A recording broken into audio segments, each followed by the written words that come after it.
evlatlarım, beylerim, balalarım.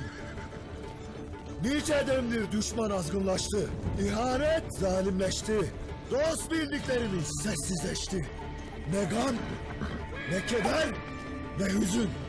Biliriz ki Allah bize yeter. İmanımız bize yeter, yüreğimiz yeter. Şimdi azgınlaşan düşmanın, zalimleşen ihanetin nefesini kesme vaktidir.